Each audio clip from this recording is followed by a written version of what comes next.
serum test and it detected latent, but you can also do your skin test or a chest x-ray. So after the quantum serum test, I always have to get a chest x-ray every year to make sure that I don't have an active TB.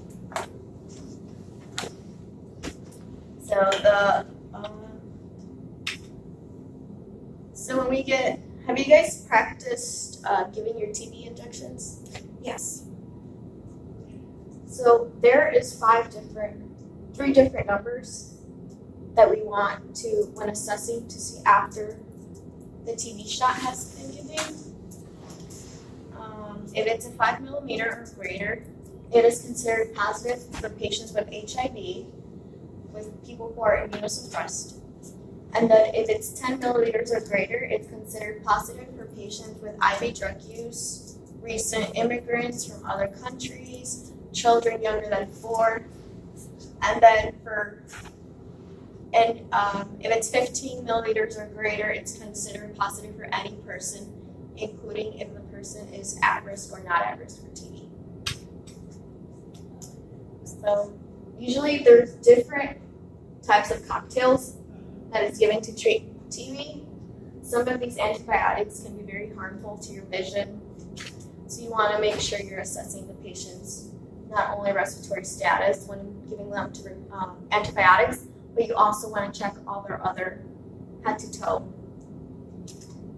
And these medications, you have to make sure the patient is being compliant and taking them on a regular basis for the whole 60 or 90 days that they have been prescribed it. Ensure that the patient and the family understands why it is very important to take this medication to prevent other drug resistance from that bacteria. So here we go, that N95 mask. We want to place our patient, is what we need to use, and we want to place the patient in negative airflow room. So here, clients wearing surgical masks when transferring to the unit. So yes, the patient has to use the surgical mask, not you. And then encourage that they are being well hydrated and caloric intake. And you want to monitor and encourage the patient. You want them to go to their follow-up appointments, and you want them to finish their treatment. Okay, now we're going to go to rhinitis. This is the most common problem with the nose and sinuses. It is affecting 20% of the population. This is an inflammation or irritation of the mucous membrane lining in the wall. And the clinical manifestations of it present as nasal itching, sneezing, nasal congestion, or rhinorrhea.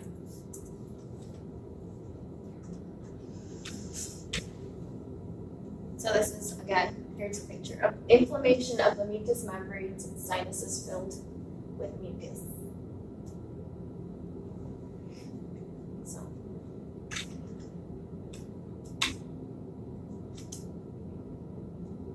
expected findings with patients who have rhinorrhea would be nasal drainage, sneezing, itching, inflamed or swollen mucus, and a low-grade fever.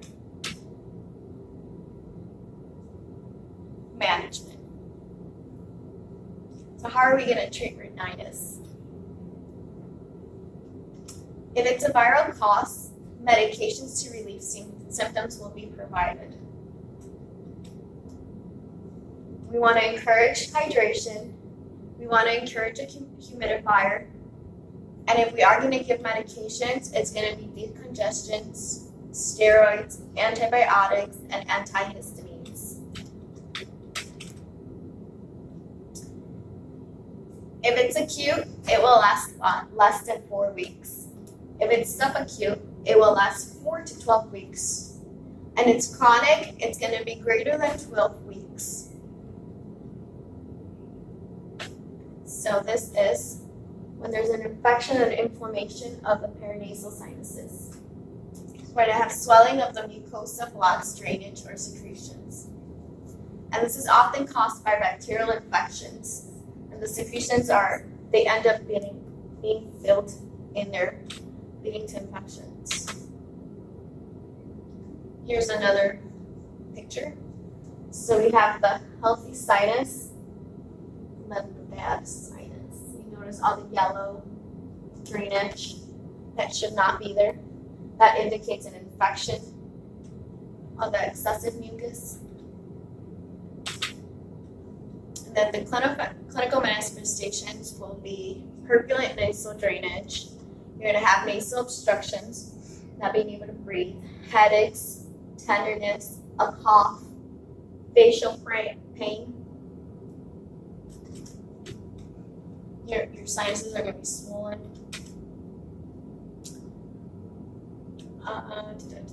We will take nasal decongestants, pain relievers, and broad sputum antibiotics to help the patient. Diagnostic testing may include radiography imaging of the sinuses, a CT, or an MRI if the patient does not meet clinical diagnostic criteria. And for this one, although it's very rare, it can lead up to meningitis and encephalitis if pathogens enter the bloodstream, but it's very, very rare. Okay. Are you guys tired? Oh, okay. Now we're going to move on to obstructive sleep apnea. Obstructive sleep apnea is when there's an upper airway obstruction during your sleep that's causing breathing problems. The risk factors are males, patients with obesity, people that smoke or drink alcohol, people from the ages of 40 to 65, and patients after menopause. This occurs during sleep as the upper airway narrows and collapses, increasing resistance of airflow. So this is a patient that will sleep with 5 different pillows. The clinical manifestations would be loud snoring, witnessing apnea, gasping during sleep, constantly waking up, or choking. This is like the kind of patients you see in the hospital that use CPAP or BiPAP, correct? Correct. Okay. To sleep. Do they have to use it every night? They do. Okay.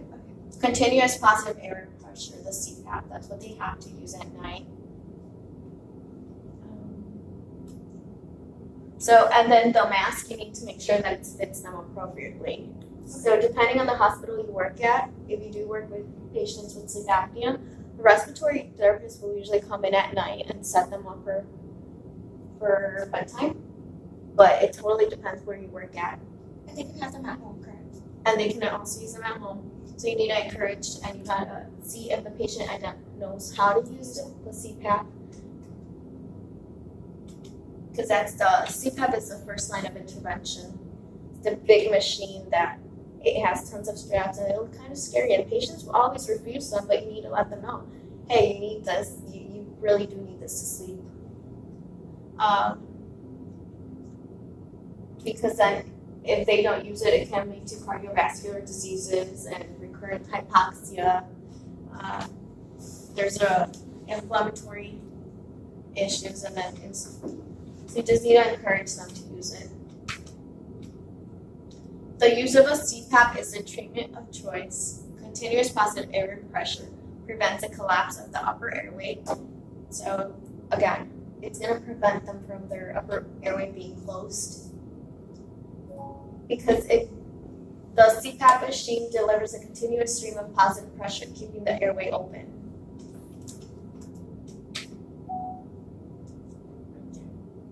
Now we're going to move on to cancer, lung cancer, because we're talking about the respiratory system.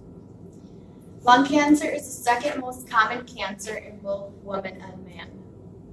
It's the #1 cancer killer in the U.S. for women and men. Cancer, like any other cancer besides the lung, it is an uncontrolled growth of abnormal cells in the lung that keep on replicating. There's 2 major types of lung cancer, small cell and non-small cell. So it's a big tumor that starts growing in the lung. Clinical manifestations would be a new cough that does not go away, or wheezing, hoarseness, chest pain, shortness of breath. A big one is always shortness of breath. I came to the hospital because I couldn't breathe, and it turns out to be cancer, a tumor. And then how would we go later? Treatment for lung cancers is will depend on the size, the type of cancer, the location, what stage the cancer's at, where, and how the patient may feel about it. Maybe the patient doesn't want to do anything about it and continue to smoke. It's very hard when you have patients with lung cancer that have smoked all their life and you try to get them to stop smoking because they're not going to stop. Surgery would be a good choice if the cancer hasn't spread outside the lung. If it's still capsulated, they can go on and remove the tumor. And we can see the tumor through a CT, a PET scan, or a chest X-ray. Also by sputum, the ricoscopy, where we go in there to look at it. And to make sure it hasn't spread, they usually do a bone scan. So types of surgeries that we can use when there is some cancer involved. We can do a lobectomy, which would be just part of your lung. The whole lung can be removed, or a wedge resection. Laryngitis is the most common disorder of the larynx. It's the vocal mucus. This is the inflammation of the mucous membranes of the larynx. This will also be manifested as hoarseness, cough, fatigue, malaise. Typically lasts 7 to 10 days. And we want to avoid stress. You want to get your patient to drink a lot of fluids. You want your patient to be humidified. You want to avoid smoking firsthand or secondhand. And then we have lower airway disorders, which can be caused by oxygenation, ventilation, and gas exchange. Some lower airway disorders can be chronic or acute, and then they can worsen. Do you guys need a break? Should we continue? It doesn't matter. Okay. We'll do asthma and then we'll be done. So asthma, then we'll pick up next week. Asthma affects 17 million Americans. 5 million are children. 8% of children and 7% of adults have asthma. It is more common in women than in men, and the risk of death from asthma increases with your age. The risk factors for asthma are family history, eczema, and allergies such as rhinitis. So this is an intermittent or reversible airway obstruction resulting from inflammation. So this is where you would hear the wheezing. Underlying inflammation easily triggered by exposures to irritants or risk factors. Here's a big list of risk factors. If you're a smoker, if you have mold, pollen, if you have viral infections, if you're allergic to food or drugs, if you're emotionally stressed, that can trigger an asthma attack, or GERD, gastric acid, can also trigger an asthma attack. And you would hear wheezing, dyspnea, coughing. Your chest would be very, very tight, and you would be very tachycardic. Heart rate will be elevated. And then oxygenation. And then there's four different types of categories of asthma. So mild, intermittent, and then severe. Can we finish this next week? Yeah, I see that Yeah, we're running out of time. we'll take off. Thank you.